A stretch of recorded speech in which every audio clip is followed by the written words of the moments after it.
Okay, so before we move on to the looking at the final image and the kind of process that was involved in making that, let's just quickly export a flat, non-motion blurred image of this along with our Z depth and have a look at the workflow of just adding the motion blur in After Effects.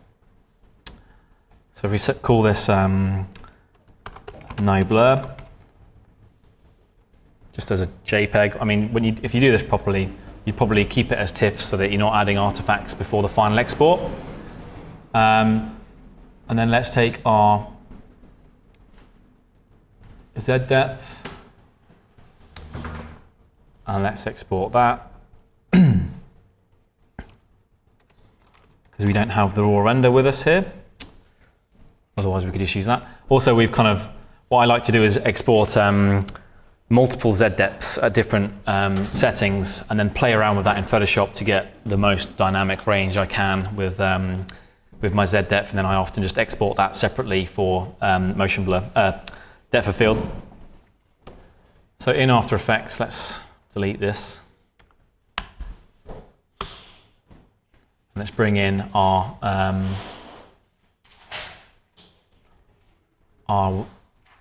Z depth and our no blur render. Let's bring them into a one comp. Doesn't really matter what frame duration it is. So this is obviously like a 6K image in After Effects, which is working okay. So we have our Z depth and we have our main file. We then add a adjustment layer, and the plugin we use is Frischluft. It's depth of field. So we can put this to like a depth blur, and the layer we can use is our Z depth basically. Actually, we want to show the normal blur, but we definitely want to use the Z depth as our radius. So let's just extremify this, so we can see what we're doing. And then we can just select our depth where we want to focus on. We want to focus on this bit here, and then everything else is going to be blurred out apart from this element here. We might want to extreme that slightly so we get the foreground a little bit more blurred out, just by moving the target point. You can see here it gives you a very natural blur, and you can see the what the highlights are doing. And you can play around with the iris and the roundness. You can make the iris much less round, and you'll see what that does to the blur of things. It triangulates things if it's on 0.3. Obviously, it's got 3 sides. 5, you'll get a more of a hexagonal effect. We can change. If we look at some specific points, we can see that our highlight selection, we can enable that, and that'll boost all the highlights of our depth. We can change how the border thickness and the relative border brightness. So if we extreme this, we'll see what that does. So the hexagonal shape that we've generated will be more exaggerated if we have that on. So we can change the thickness of that to have it thin or thicker, and the brightness of that border. So we can change the effects whichever one we want, whichever extremity we want to go into. But for this image, it was more of a softer effect. This will give you much more of a a sharper blur effect, basically, which sometimes is desirable, but not at all what we want here. So we put this back on 0.3. Relative border brightness on 0.2, say. And that's going to give us a more realistic effect. And this is a little bit slow to generate on an image this size, but normally if you're working in whatever software, Nuke or After Effects, you're working in animation with this, then it will be much faster working at that resolution. So we've got a nice subtle depth of field effect here now on the foreground and background. But what I also did in that image was have that on a separate layer. I'll probably rename that. But on a separate layer, I'll have a looks layer, which I'm hoping is installed.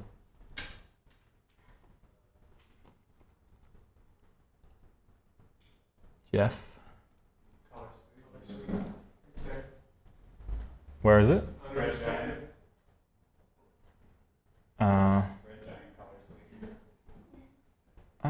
Yeah. So, yeah, what we'll do is we'll just add a little bit of chromatic abrasion and additional foreground blur at this stage. We won't go to any extremities. So we'll plonk on our chromatic abrasion. I think we had a preference for kind of like a blue and a yellow while underwater, and a bit of purple that we kind of put in. Test it on the furthest away pixels from the center, because if you test it from the middle, then you'll never get it right, because the middle has always less effect. So you always want to go to your edge of your image when you're doing chromatic abrasion. That's a nice effect. And then we don't really, again, we want to control our kind of grading and everything in Photoshop for this particular image. So we won't really kind of go to town with color correction, but we will add a bit more foreground blur to this process.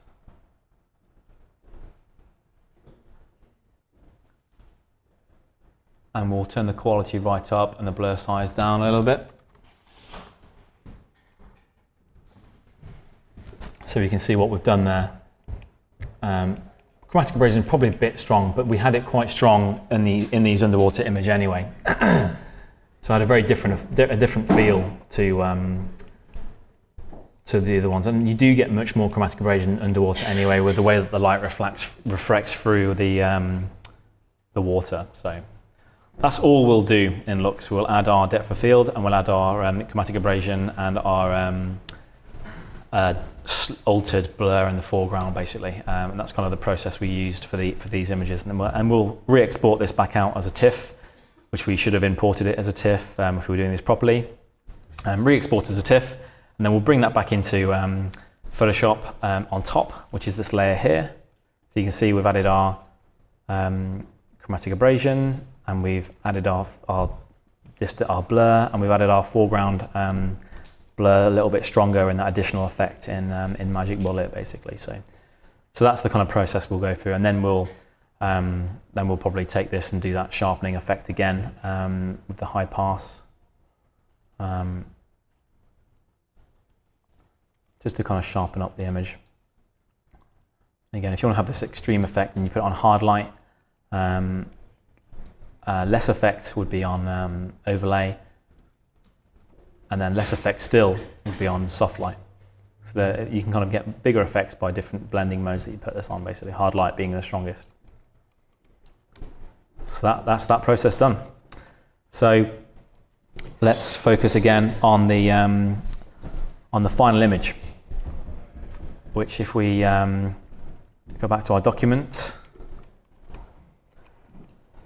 is the main poster image, basically. So this had lots of different elements, some which we cleverly kind of stole from other images, and some that were kind of completely generated for this image alone. So again, we started off with our main composition, which was again just used with images of the location, images of water, and then just painted a really general light effect down here with again, a kind of really low resolution photo of some kind of seabed where we wanted our things to go. So this was just setting out the comp, but it's amazing of how much kind of almost retains literally from there. So let's look at some of the models that were kind of made in here. And we're actually going to start off in the Photoshop file for this one and just see what models we're talking about and where they came in the process.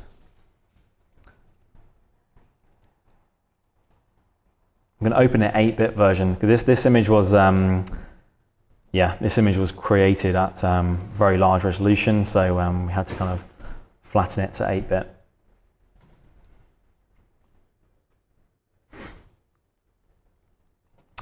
But while that's opening, I've got one of the models open here, which is the surface water, which is probably one of the more interesting elements to this scene. And you can see here that you have a large surface. Let's just click on this for 1 second, and let's see what this is about. So basically what we've got here, if you zoom in, is two surfaces. You have one with a displacement modifier, and you have another one with a V-Ray displacement modifier. And they both have exactly the same settings.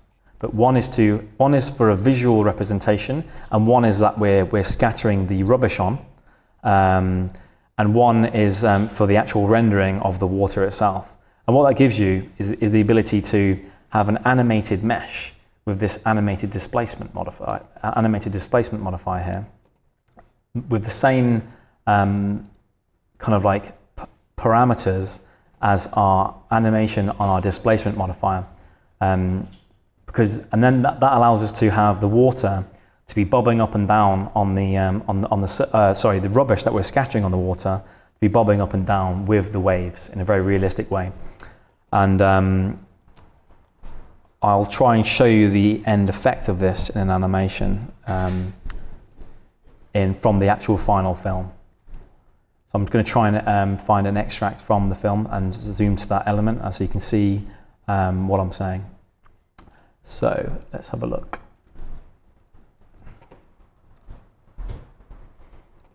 So let's go to the making of, and I'll zoom to an element where you can see this more evidently. I'll turn the sound down, I'll be talking over it. So let's look for some of the water elements in here, and you can show it more effectively.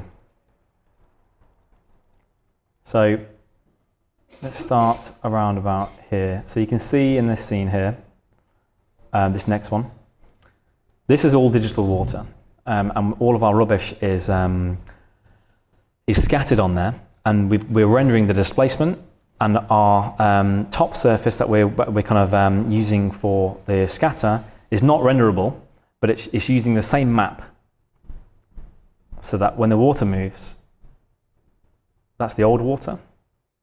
This is our roto. That's our digital water and our reflections, and then the actual rubbish is moving with the water. And the same here. This is all digital water. And then we're replacing it completely with our digital water, and then the movement and everything works really well. So that was the end result, but we didn't go. This was actually set up where it could be animated, but it wasn't animated because this was generated only for the still. But exactly the same process was made for the final film and final effects. So let's look at the material editor here. Let's drag in this guy. It's just a smoke map. It's just an animated smoke map, or it will be an animated smoke map once we animate the phase. But at the moment, it's just a smoke map, procedural map, and we're using that to displace our geometry. And we're using that same map in our V-Ray displacement, basically. So they're instanced in both. So again, what this gives us is a surface which is linking dynamically with the rendered surface, which is much easier to work with. It's much lower resolution, and it allows us to take our multi-scatter element here. And this is our kind of piles of rubbish that we're using. We go into, so we have a kind of bin bags, and we have kind of floating bits of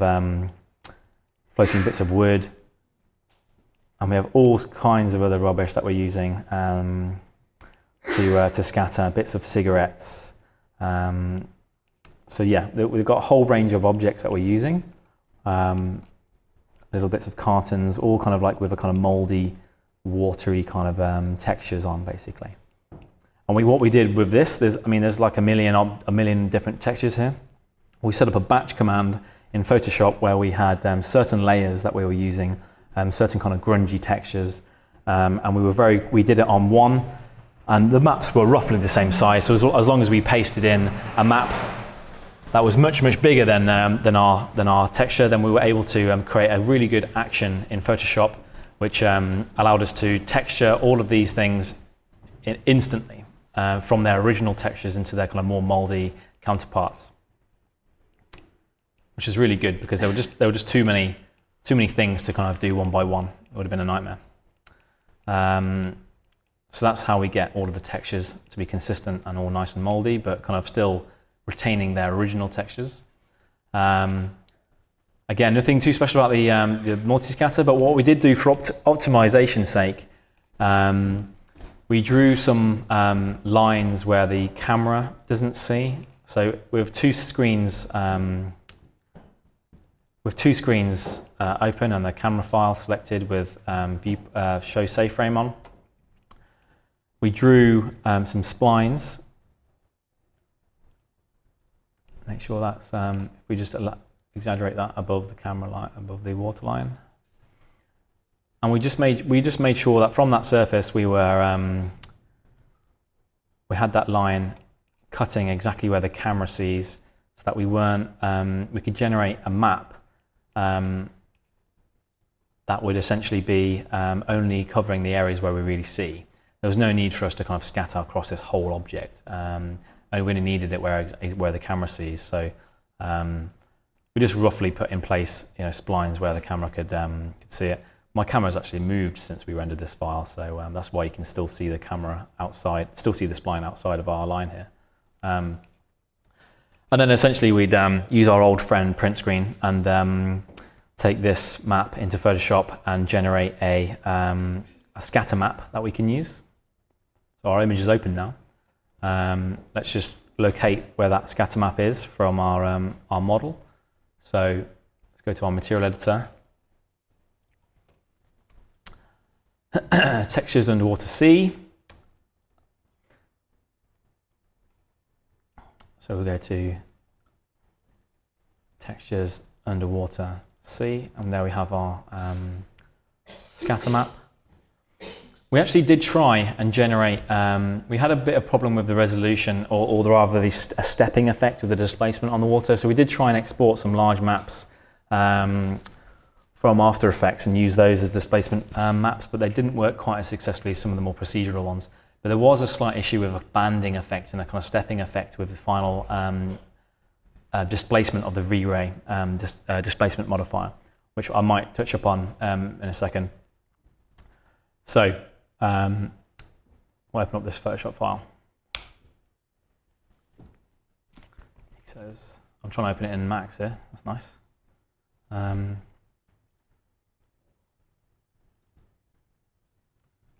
you can see here that I'm just basically painting and scattering with slightly different intensities what I wanted. I think you can see here, I actually took some renders of the actual rubbish itself and used those as kind of areas to mask where it was, which I wasn't quite happy with this scattered effect with the brush. So some more solid areas of rubbish were kind of more desired. And this gives us a kind of really great custom scatter map for that water rubbish, basically. Really easy and quick to generate. So, and what this gave us, if I show you the kind of some test renders of this, and that's what I mean. Along the way of all this content generation for specific images, we were producing images of the process itself, and that actually helped create this huge library of things. So from all the kind of models that we were making and all the kind of tests we were doing, we had this library of images which we used for the book that we were creating. So you can see here what the water looks like when you render it. So this is the Vray displacement modifier with that smoke map that we're using. And it's hard to tell at this scale actually, the banding issue, but it was something that appeared, you can see it more here, you see, on the highlights. You get this kind of stepped effect, like you're in Nepal or something. And it's almost impossible to completely get rid of that. I think it's just the edge pixel setting within the Vray displacement modifier in relation to the resolution that you're rendering your image at. And they're very linked. The Vray displacement modifier is very linked to the resolution you're rendering at. So you can't simply just test render the Vray displacement modifier using a procedural map, that is, on a lower resolution, and then up your resolution and expect the same result. It's very annoying when you're using the procedural maps like smoke or noise. You have to basically crop render region at the size you're actually rendering at to get an accurate representation of that. Because I'd test render at 1920 and then you know, set a 6K overnight, and it just renders like crap, and you wouldn't believe the peaks are all wrong. The stepping is really evident. But this was essentially the kind of closest I got to being happy with the result. But even when you zoom in, you still see the kind of the slight stepping, which is irrelevant when you look at it like that, but really annoying when you when you look at it like that. And then again, testing that with rubbish. This is a bit too repeating, so we kind of changed it since then. But you get the idea. So our rubbish is kind of floating on our surface. It's kind of going over where we want it to go over, and it's kind of working exactly as we want it to work with, basically. So you can kind of see how that works. And they're not rendered separately. This is just two different renders. So once we were happy with that, let's see. Let's open up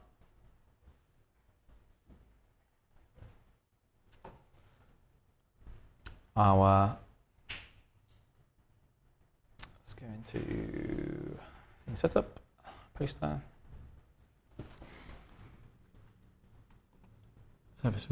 So basically, we had to also render, if you look at the Photoshop file, so we can kind of go back to the different elements that were made from this scene. If we just literally turn everything off and see what it's made of.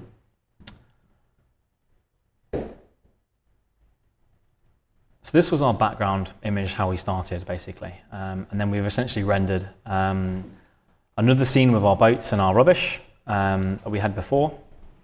So again, all the kind of proxy models featuring in here, and the scatter maps and so on. We have our base background is just a kind of like placeholder, really, with some placeholder kind of images, kind of doing what we want it to do. And we're kind of matching the colors of our base. We're doing quite a lot of grading also within the render here. We're bringing out elements of the foreground. So if we kind of rebuild this, delete the layers we're not using again.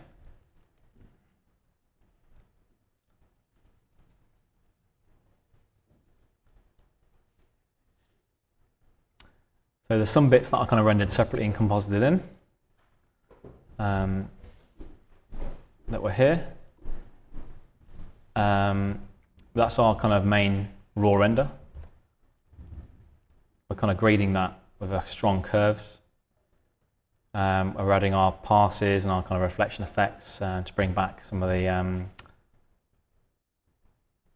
Vray raw lighting. Again, a similar kind of deal. Soft lights, 30%. It's just a feel thing. We're actually using, interestingly, our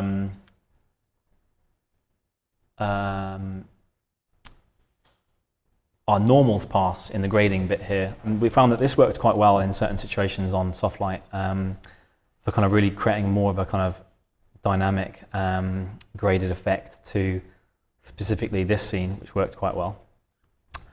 We're Z-depthing our background a little bit. We're Z-depthing it further. We're color correcting that to kind of match the color slightly more, and then we're kind of bringing our foreground back. I don't actually think we use those boats. Let's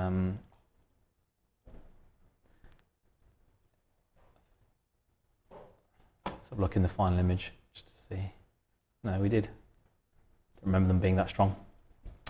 So yeah, so we've embedded our base in, and then we're kind of color correcting that with again just some photo filters and vignette effects, painting that in.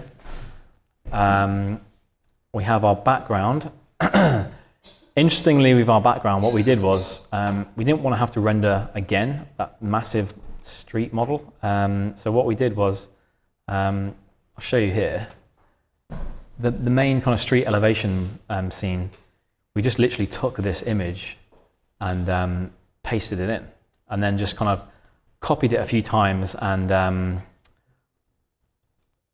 kind of like cloned out certain areas and changed the color. And if you look at it, you can see the repetition. Like they got this fish here, you got the same fish there.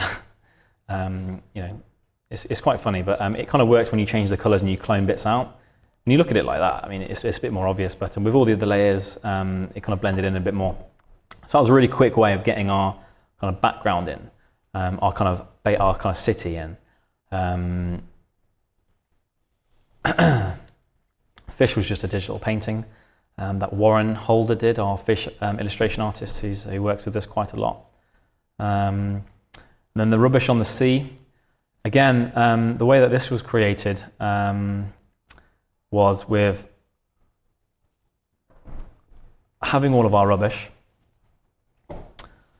and then using Mass Effects to basically drop it in certain ways, and then just copying and cloning these elements until we had this mass of stuff. And then we would we'd render out, again, test images on how we want it to look. So if you look here, we've actually got some test images of how that rubbish looks that we kind of photoshopped up as they were, as if they were final images. So again, generating content from all of our scenes, not just the kind of final output images that we intended, gave us, again, this huge library of information, of kind of like material to work with.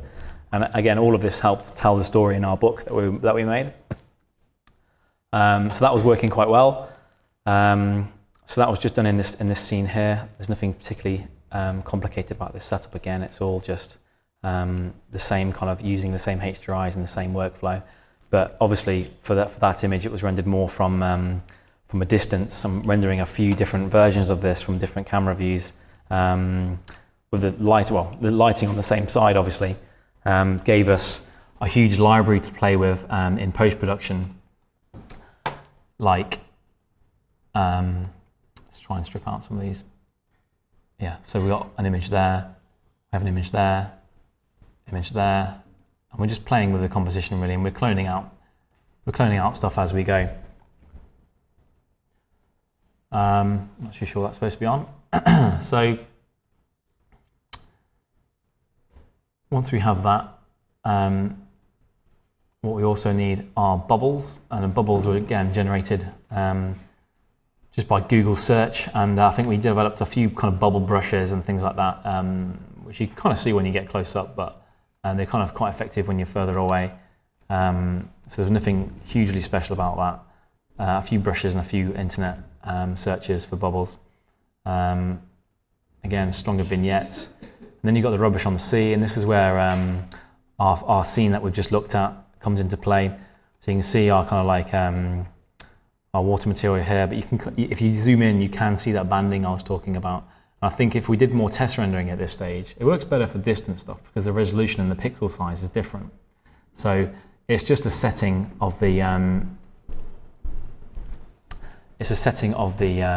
Vray render displacement modifier. If I just click on this scene,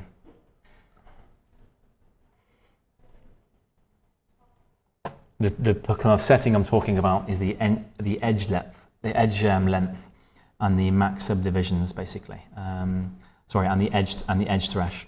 It's changing these parameters, and it's a trial and error thing. It's not something that works. There's not a rule for every scene. It's just a resolution thing. So you need to adjust these settings up or down depending on how much resolution is in your scene, if you're generating that through a procedural map like Smoke. If you had a fixed map, like an actual bitmap, you wouldn't have to do that. Just like if the workflow with the Zbrush that we looked through earlier on, that doesn't change through resolution. It's only if you're using the procedural maps within Max, basically. That's why we experimented with generating a similar map at a larger scale in After Effects, and also rendering out those maps within Max itself. But it didn't quite get the same effect that we were looking at, the same level of detail. So it was just about tweaking these settings. And yeah, I think in this image we probably could have continued to tweak, because in the foreground we do see some banding. But it didn't really matter, because at this scale it works fine. Note about the material in that scene actually, the kind of water material, try and find that, is it was kind of a V-Ray blended material, and we were basically using kind of one kind of water kind of setting material with a displacement and a bump in it itself. which actually no, we tried that, it didn't work. I was just seeing it wasn't on. Yeah, we did all of that in the displacement. So this was just giving the kind of water effect. Interestingly, there's no fall off in the reflection. We did a lot of experimenting with exit color and things like that, getting that kind of working right. And then we kind of blended that with a slightly different reflectivity of water and also a different refraction. And then we blended that with a Vray dirt. And what that does is it gives you, whenever the water comes in contact with the rubbish, that part of the water is more transparent. So you get a really interesting kind of effect where you can kind of start to see through the water into the rubbish, where the rubbish is kind of intersecting. You can start to see through. That was what that was for, basically. It was quite an interesting technique. I think you might be able to see it a little bit better in the... Can you see it in this one? Probably not at that resolution, it's low res. So we've got...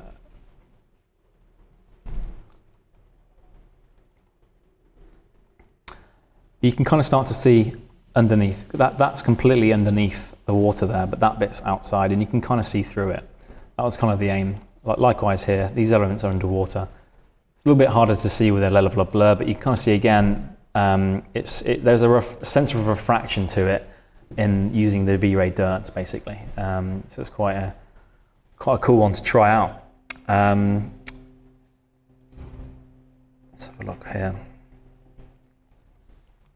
So we have our falling rubbish, we have our boats, we have our water, and then a lot of the other stuff was just painted in or composited in. So we have our boats background, we have our rock house.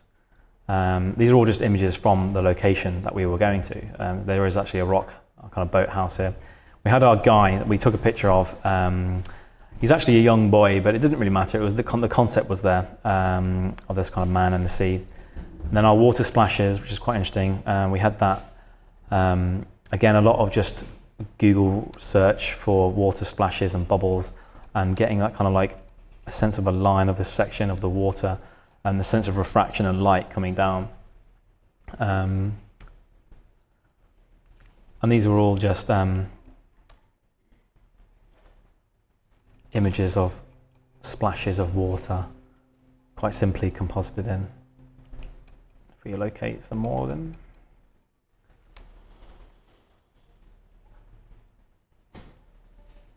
See that one there is quite effective.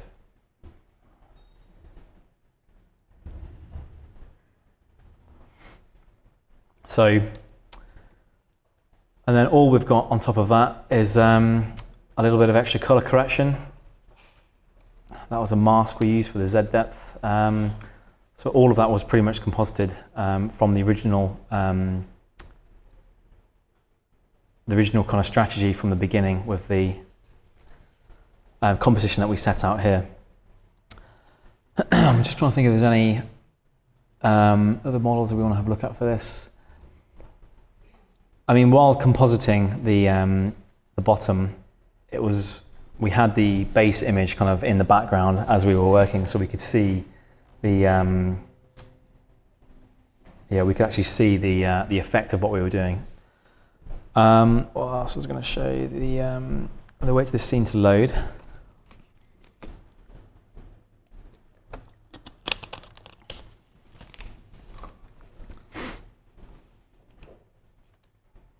And we eventually used this image to, if I can find the artwork, to be the poster for the project. So this ended up being in Sundance Film Festival, and we had this poster around the venues that we were showing the film in.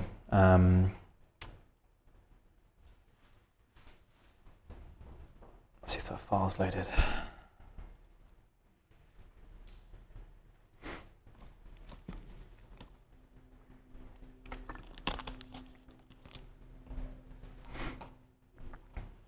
So you can see here, we're just using the image in the background, and we updated this as we developed the image. So the background went in first, this guy went in, and then while we were compositing the kind of boats at the bottom, we had our image in reference, so we can composite things quite accurately, and we could have a discussion of what was working, what wasn't working. We ended up getting rid of this tall guy here, and we had the fish here instead, basically.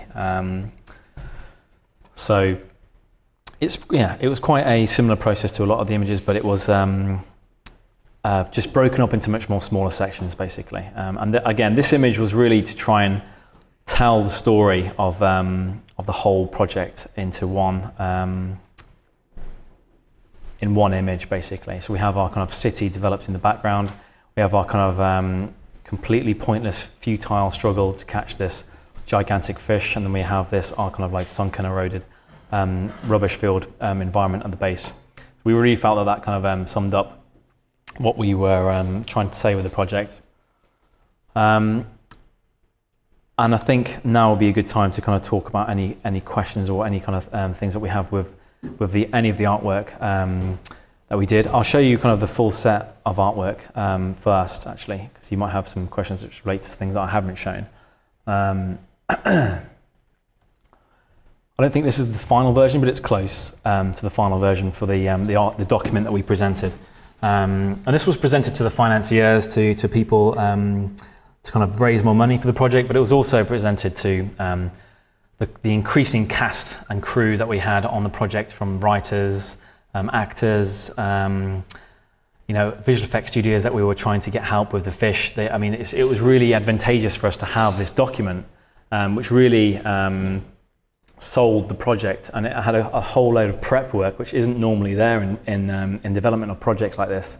And if we didn't have this, who knows if we would have got help on the fish and from jellyfish or whoever else, because they wouldn't have been able to see the kind of vision that we kind of laid out.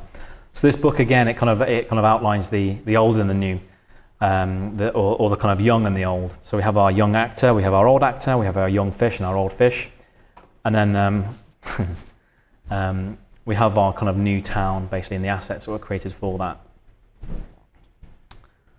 So this has got extracts of the script in. It's got a whole bunch of stuff which kind of help tell the story of what we're trying to achieve. So again, the before and afters of the old and the new, and some kind of crops of those models. Again, old and new. This was another scene I could have chosen. So that was the kind of theme throughout, really. And this was good because we now create these books for clients. We create these books for other people, and I'll show you after questions another project and how that developed, only in a book form, not any of the models that we did for a client. So this was done for ourselves, but we did this exact same process for a client.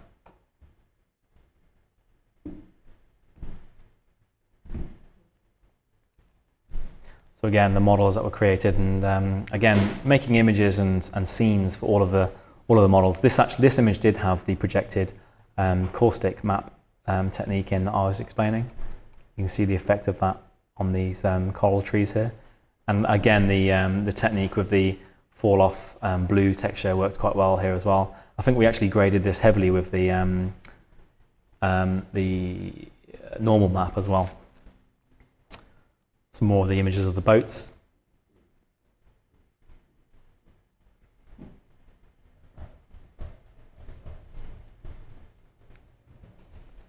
The poster, crops of that. This image was quite cool because we created multiple different lighting conditions based on the same render. So this was a very extreme version, but we created like soft morning ones, and which is more represented here. So this was the same render as that kind of very post-apocalyptic image. We created more of a soft, misty morning feel, all just in the grading and different grading effects, basically. And then the fish, somehow the sketches developed and how we liked this kind of like really old catfish. We like this drawing here. But again, it's like, how do you break that down into kind of something that's usable for someone to make? So we started looking at the kind of like the skin and the actual base mesh, but then also breaking down the layers so that someone can look at it and practically think how they might represent and model that. And that really helped in getting people on board to help us with this. was this package of information that's shown the exact intention, and again, what the kind of paint layers might look like, what the kind of like seaweed and bits of rubbish that are attached to him might look like in addition to that. And then someone can imagine how they might start to construct that in 3D. And then these are actually some of the kind of maps that were made by Jellyfish, and some of the kind of render tests of the fish itself. Some of the kind of animation and modeling.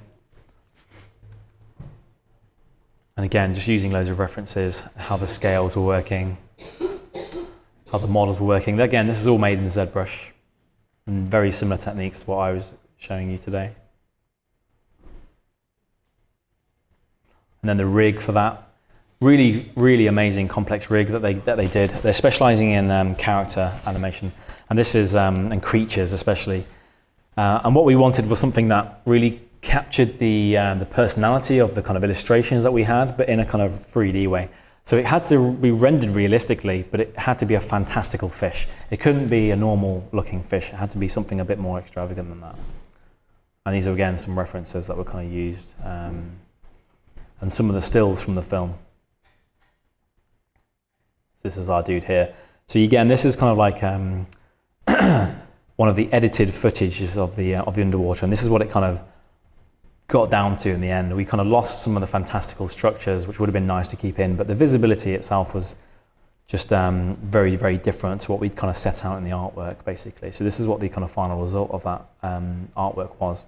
But they used our rubbish models, and they used a lot of the kind of principles we set out, and just generated their own workflows for how they were going to represent that in 3D and for the film.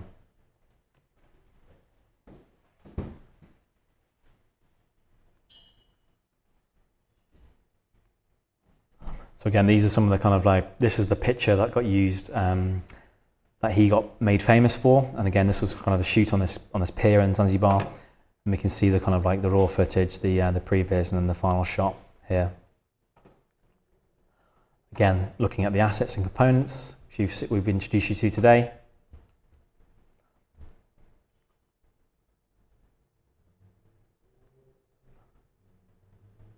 And then a few kind of stills from the actual filming and the processes that we had to go through.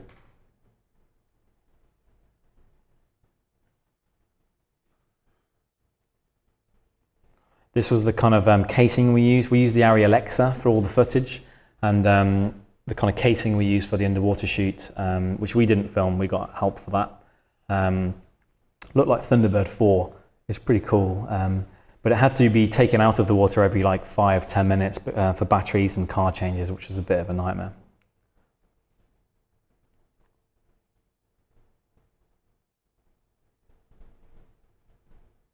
This is our lead actor, Daniel.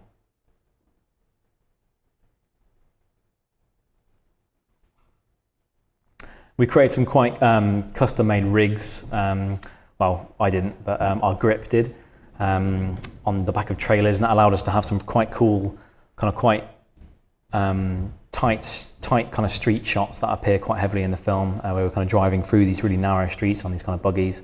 It gave us really smooth movement as well.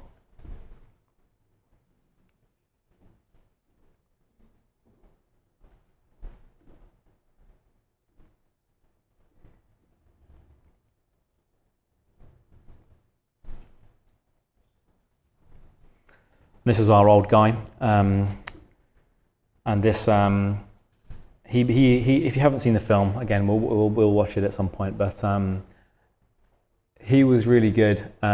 He's played in Fawlty Towers. This guy called Louis Mahoney, and he's been in Fawlty Towers. He's been in all sorts of things. I think he's in yeah, and he didn't. His role actually became less and less throughout the film, but his performance was captured more in his kind of facial expressions, and he was very kind of key to telling that story, and that transition from our kind of young character to old character.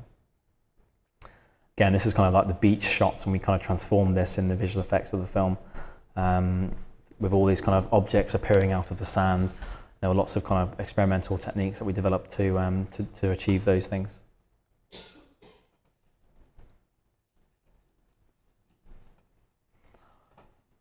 And you can see here the kind of previs versus the final shot, which I'll be talking about more on the animation day tomorrow. You can see kind of before and afters on some of the visual effects and some of the kind of other content that was generated specifically for that. Because although we had this huge library of things that we had to explore in visual effects from the artwork, we still ended up creating a lot more for the actual visual effects anyway.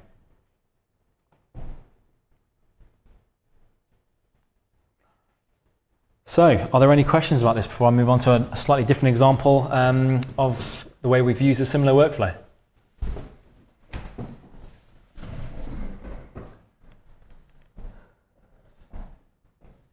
No questions at all. Okay. Well, what we'll do then, there might be some more questions after this, but we'll have a look.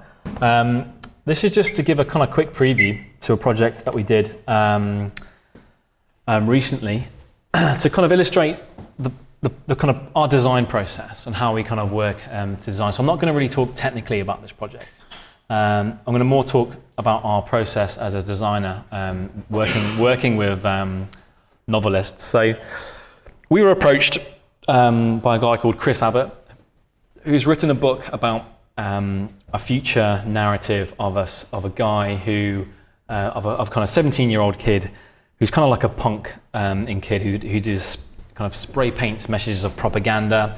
It's in a world where mankind has been banished from the earth for hundreds of years, so no one's really from or been to the earth. The earth is kind of kept for the privileged. So it's kind of like the opposite of Elysium, if you'd like to look at it like that way. I think his heart sank slightly when Elysium came out, but I think he's still got a kind of interesting story to tell.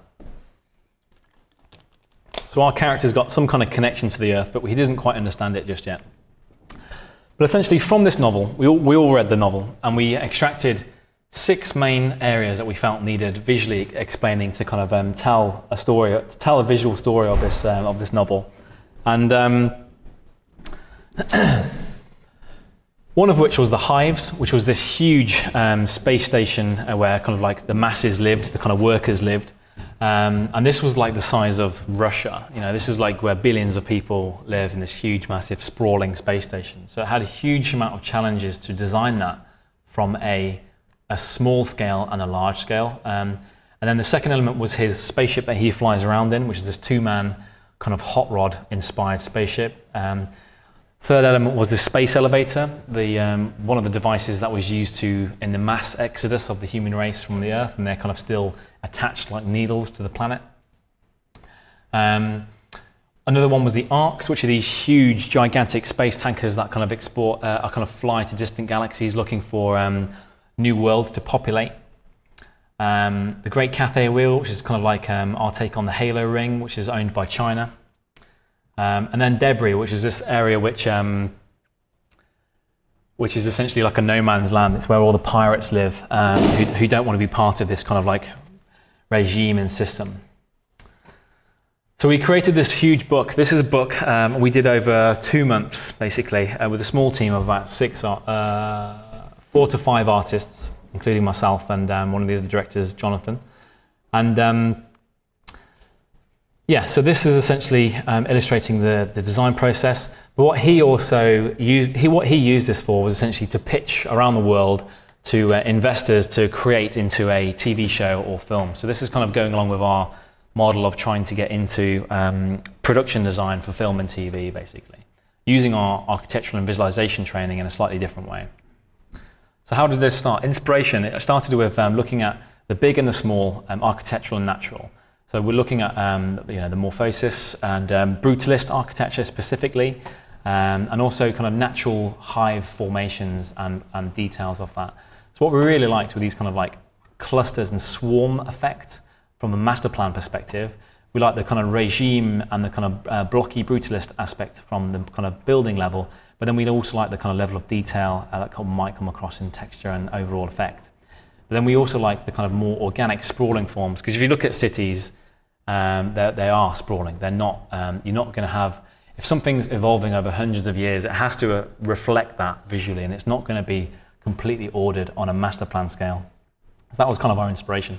So basically, the way we started, the way I like to start, I don't really do much drawing these days, to be honest. I wish I did, because I did a lot of that when I was a kid, but I like to start with collages. So I kind of collage things. So in this, I was kind of cutting out elements of buildings that I liked, and I was compositing that in a way that I thought represented the ambition for this element of the project.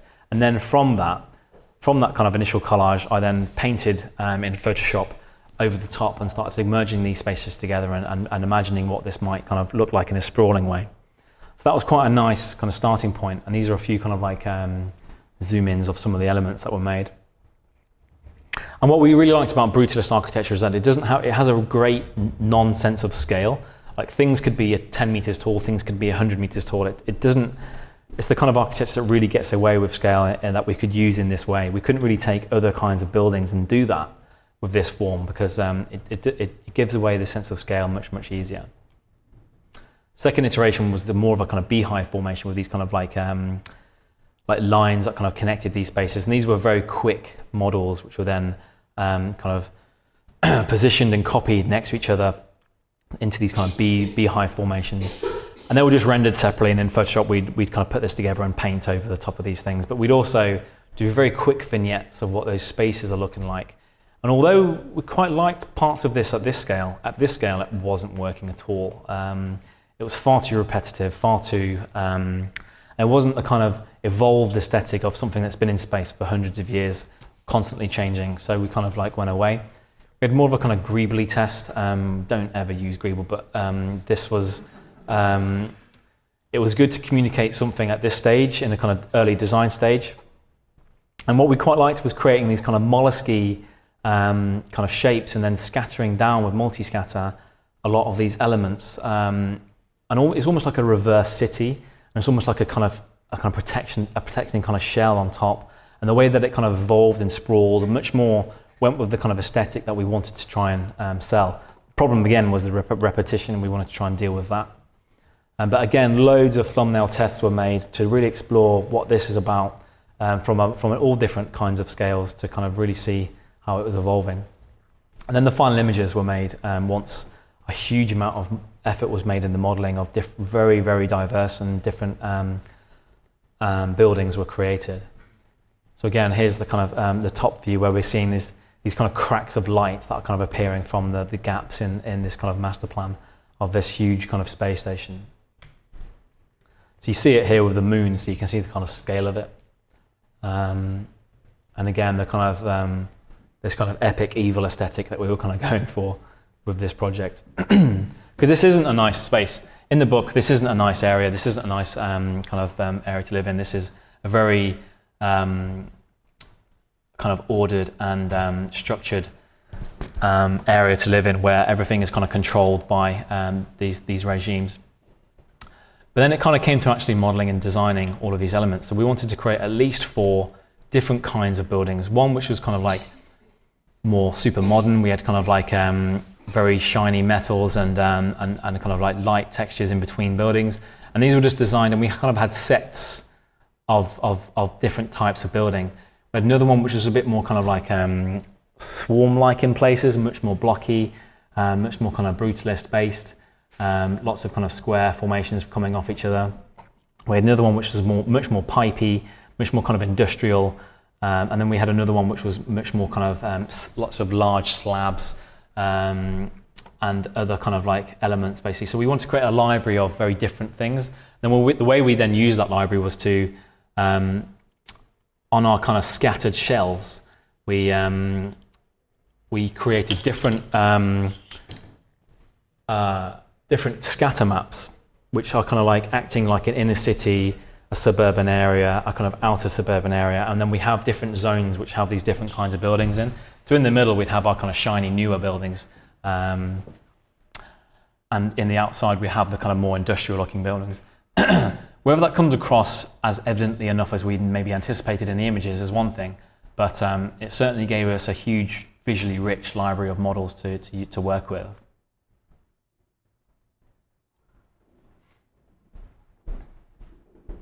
So again here we're just kind of exploring the spaces and generating the best images we could really from this model.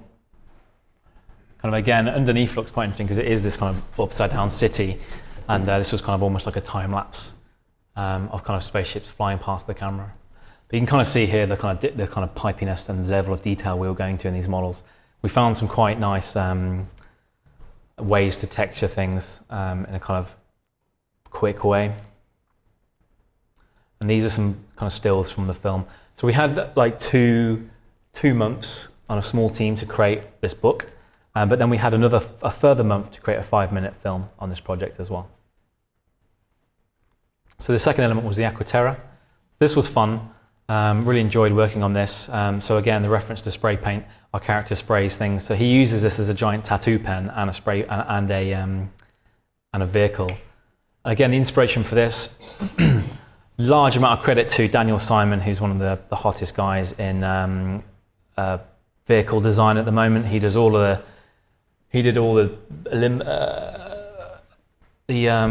Tom Cruise film, Oblivion. He did the bubble ship. He did a lot of the Tron vehicles. He helped on the Prometheus vehicle. He did all the vehicles for Captain America. And he's also got a fantastic book called Cosmic Motors, which everyone should buy if they're into this kind of thing anyway.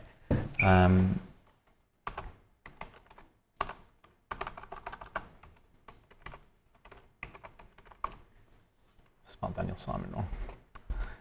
But he did this vehicle here that I'm pointing to, and he's done some fantastic work before, so you can see what kind of things he's working on. But his book Cosmic Motors is a really great book. But also we kind of needed to take elements of kind of hot rods. There had to be this element of modification to this vehicle. It couldn't just be a kind of straight up slick design. And also I'm really big fan of the Phillips Dark Lemon Squeezer by Lacey, and the kind of simple lines around a very simple form. That was a huge inspiration as well. So the initial kind of sketches, again, this was actually generated from images and Photoshop painting, kind of collaged and mashed together to create lots of quick variations of something. And then we kind of started sketching a bit more specifically about this kind of simple, sleek form with this kind of almost like a whisk-like thing around it, which acted like a drive system. I like this idea of these kind of cables, which were kind of a non-flex when not active, and then kind of kind of went taut and surrounded the kind of vehicle when active, and the kind of this kind of electromagnetic kind of system, which is probably complete bullshit, but at least it looked cool. And then it turned into this model. We made a quite nice detailed model from the sketch, and you can really kind of see the forms that kind of came out of that. And then it in context in this is an image within the hives, which is all with kind of representing more the kind of spray paint and more kind of punky aspect where our main character might live. So again, I guess this is quite different architecture visualization, but it's definitely still using all of the same skill sets, just applying that with our studio's slightly more design-centric ambitions. So again, representing the Aquaterra in these kind of images, which talk about specific elements of the design, like the drive system, the modifications, the kind of spray aspect of it. And then again, kind of images of it in kind of context flying through the space and dramatic images. And then some stills of the actual film as well. And then also we had to design the inside. This never really fully got resolved. We have lots of big ideas, but this came right at the end of the project, and it was really difficult to kind of incorporate some of the technical ideas we had. Our initial idea was to kind of have this really elaborate UI around you, kind of following the shape of the actual glass, and then wearing these kind of digital gloves. And what we were going to do was use a few different pieces of software to object track our hands, and then replace that with kind of particles. And so we're kind of like driving with our hands with like digital gloves. We got a pretty good test to work actually. It just didn't quite resolve in time for us to kind of to get into production. And then we ended up with this kind of like ball that was kind of a 3D, this was made in After Effects, this kind of motion graphics ball, which we then kind of control with our hands basically. That's kind of what we ended up with. So, the kind of space elevator, again, really fun working on this. There's lots of kind of NASA designs for space elevators out there. It's quite a realistic concept actually, which is only really not apparently only not being developed because of terrorism threats and things like that. This would be a pretty big terrorist target if it ever. But the concept is there that essentially you have this orbiting space station, which is then it's not actually being lifted from the Earth; it's actually being hung from orbit. That's how the concept works anyway. And it's just attached at the bottom. It's not actually structurally kind of built from the bottom. But again, I really liked using natural forms as the base to kind of design elements of this. At least we looked at kind of pine cones in particular as a method for a kind of solar system initially. So we did lots of kind of quick sketching. This is basically the level of sketch that I do these days, to be quite frank. Really quick sketching and then taking that sketch into 3D and doing some really quick iterations of kind of base concepts. So here you can see this kind of like more of a kind of fabric-y, silicon-y based concept of these kind of opening and closing kind of flowers. I liked the idea of something a bit more flowery based. This was more specifically referencing the kind of pine cone structure. And again, the second iteration of that incorporated some of those elements within the kind of structure of this much larger strategy, which then some of the kind of modeling for. And again, from the top, it was very much like this petal, this flower structure, and this kind of pine cone structure at the bottom. So again, all this is part of the book. This is not just for us. This is for him. This is a book we made for him. So everything kind of explains this world, and it gives it this kind of almost like a completely realized aspect to it, where investors can see all of this and think, God, they've made all this stuff already. You know, so it gives their development process a jump start. But this talks about all the different elements that were kind of trying to be as detailed as possible with the design of things, really, and how it might actually work. Obviously, all completely fabricated, but if you've got a strategy for things, then it becomes a lot more believable in the final result. And then the texturing was quite fun. We kind of made this. Once we kind of had the idea that it's like an airport in space, it became a lot easier to design and a lot easier to kind of compartmentalize and vary some of the kind of top structure. So this was the kind of texture on the top, and this is the texture underneath. And then some of the final images that came out of that, again, talking these metal flowers, we kind of had a really awesome Earth model and kind of Earth rig lighting system with the sun that we kind of developed, which worked really well for lighting everything. Yeah, and then just further images of this, really. You can kind of see the extent, the detail. This rail clone was used a lot for this one, repeating certain elements around to give it that illusion of super detail.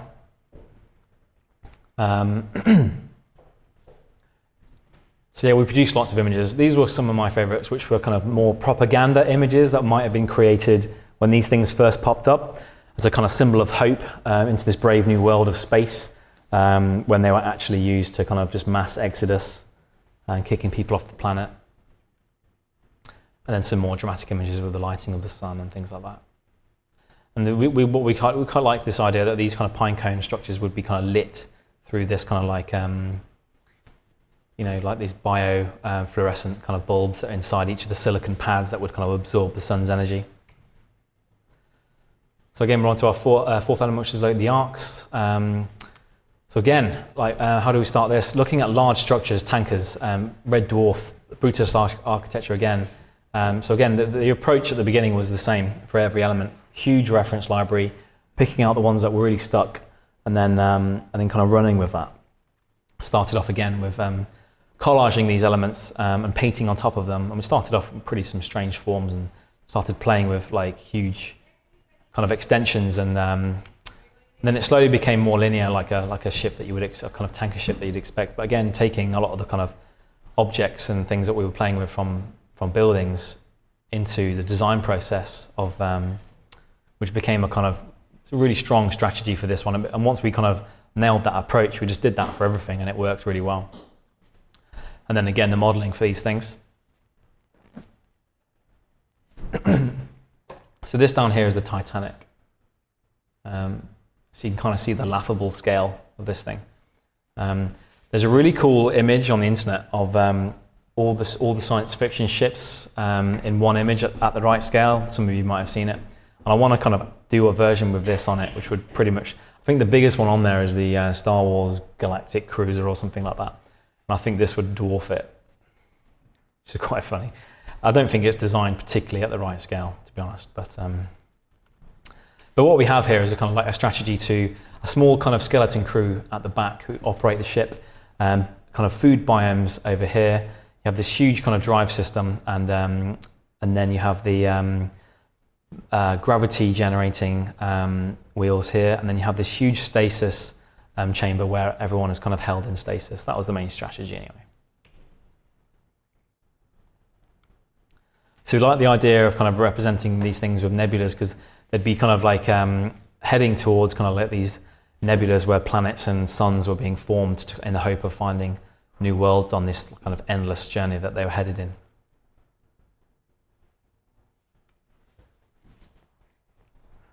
So we got this project because we essentially, well, the client liked our work from the beginning, but we showed them the book for Jonah, and they were like, yeah, great, we really want that. And that's kind of what we're pushing now with this kind of work. So we're looking at graffiti, how that was working. Again, the story of graffiti and techno music were pretty heavy in this project. And then the next element was the Cathay Wheel. Again, our take on the halo ring. What we wanted to do with this was extend the idea of what China is as from big cities like Shanghai.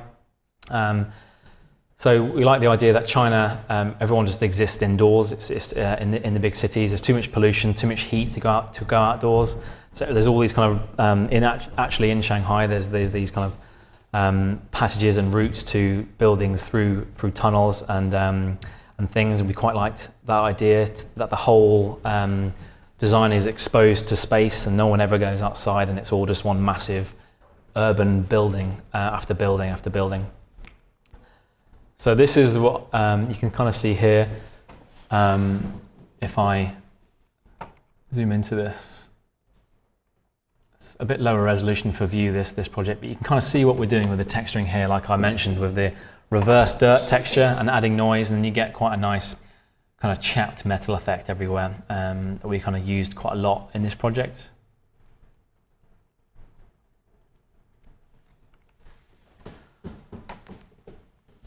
And then again, just showing some of the spaces from the kind of food biomes to the kind of super kind of mountain cities. This is kind of where one of our original references came into play a lot. If you actually zoom into this image, this is all kind of built up buildings. So it's picking the right references and then really making it your own. And then some of the kind of hero images, which to show these kind of super mega towers within this kind of clustered city. And the last element was debris. Again, this was the kind of potentially the most fun element, and we left it quite late. It was supposed to be last because we wanted to take all of our models we'd made, smash them up, and then put them into a new kind of configuration, basically, because that's essentially what this space would be. Salvaged material made into new spaces. So a lot of references, building within asteroids, smashed up elements. This photographer, I forget his name, this kind of sculpture maker made these fantastic models, which were really, again, a big inspiration to how some of these structures might have been taken apart and rebuilt. Some of the kind of sketches were made, again, for this project early on. This kind of clustered tree aesthetic we quite liked, with some of the larger panels coming from some of the other aesthetics. Then how we made just loads and loads of models, kind of like designed in different ways. And again, huge homage to Lebbeus Woods. He's been a big inspiration of ours throughout our education and in our professional work, who recently died. And these are very much kind of Lebbeus-y kind of designs configured in a way that our sketch kind of amplifies. And it creates these quite cool, interesting kind of fractured spaces.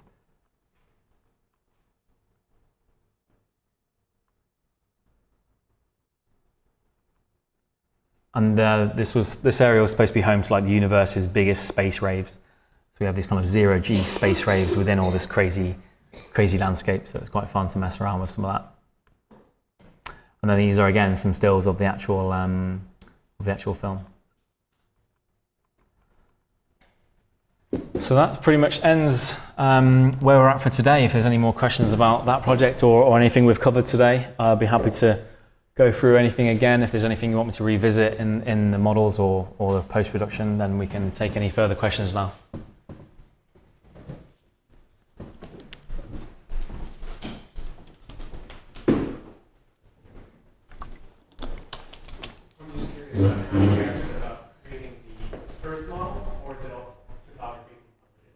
Sorry, what was that regarding, sorry?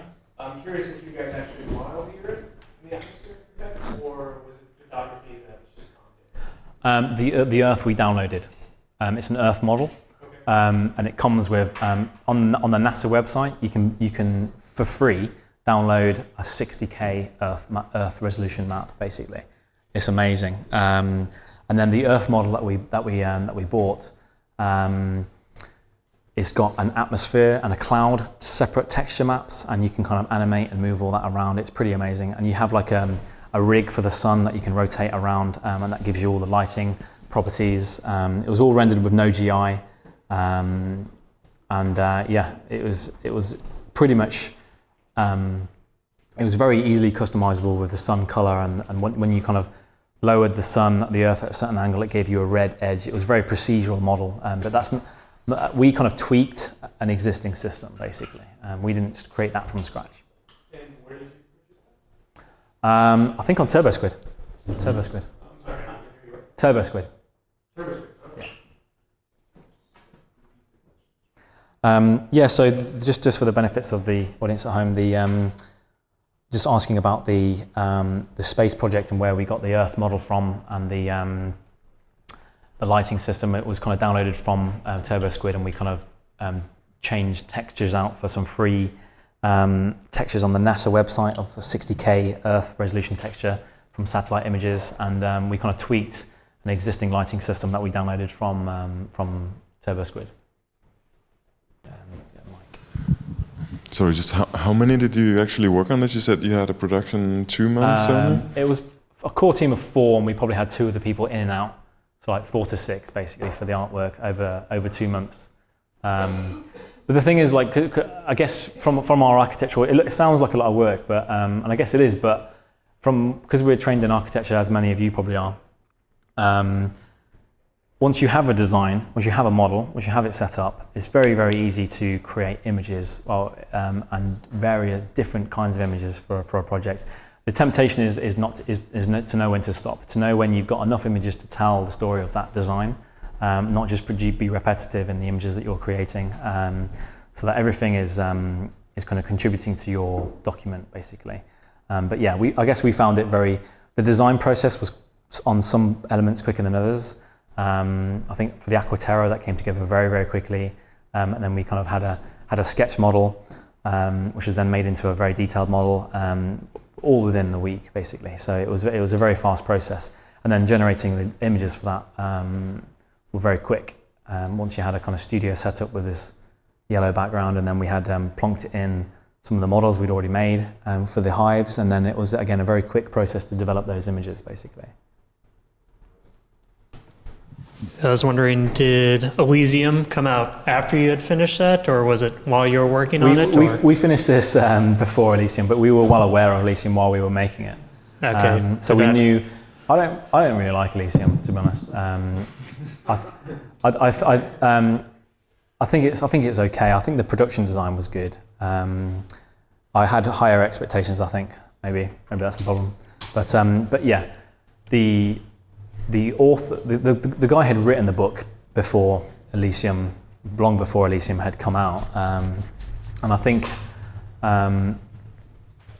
there's nothing particularly new about Elysium. There's nothing particularly new about this guy's book. The Taurus, the Stanford Taurus, is a NASA design, and that's been there since like the 60s, which Halo then took, which then Elysium then took, which then and so on and so well. Space 2001, obviously, so this thing is not necessarily a new thing. It's just in his story, it's a bit more. He's got a completely different story, I guess, to be honest. But and we try to create a very different aesthetic for that, basically, which is kind of more akin to our interests. Because I guess the Elysium is much more of a kind of NASA design, Ours is much more in a different universe. The work process to create those images is similar to Jonah. You start with 3ds Max and then use Zbrush. For what watch elements, right?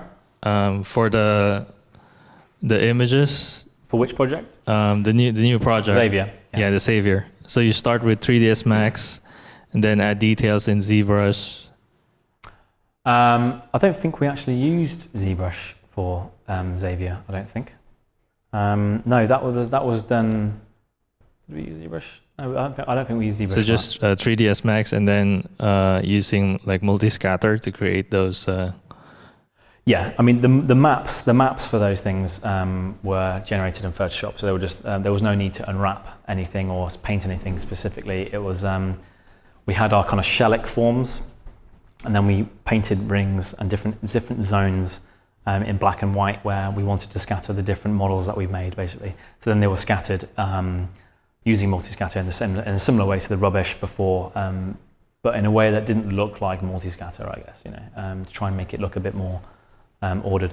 We actually created like grids for it to follow, so it wasn't just like an abstract pattern or painting. It was kind of like a gridded squares that we'd made in different zones, which then used to scatter, and then you get this quite ordered city aesthetic, basically.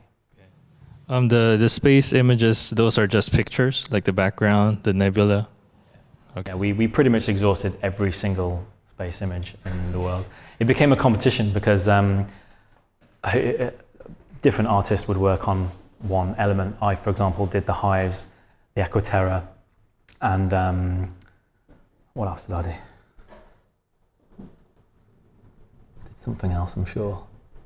I did the hives, Aquaterra, and the space elevator. John did the arcs, the great Cathay Wheel, and debris, basically. So it became a competition to who could find those images first. Because once you'd used it, that was it. Can't use it again because they're so obviously repetitive, some of them. So we're finding like Milky Way pictures, and there's some really big ones out there, but they were few and far between. So it was kind of like who could find the best ones first, basically.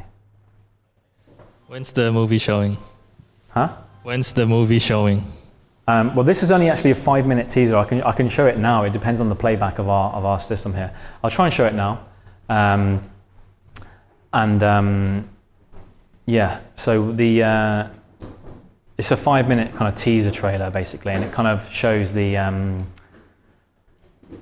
it illustrates the first chapter in the book, which is when he's dreaming when he's on Earth. So in the first chapter of the book, you're reading it, and he's running on the Earth in this jungle, and you don't really know why he's running.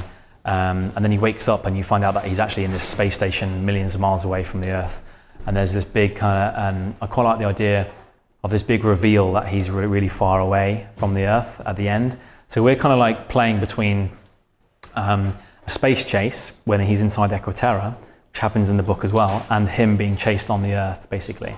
And then there's the reveal at the end that he's actually on this space station. So I can play it now. I can't guarantee the playback will be super, super awesome.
Xavier, you've been found.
But it'll be released online soon.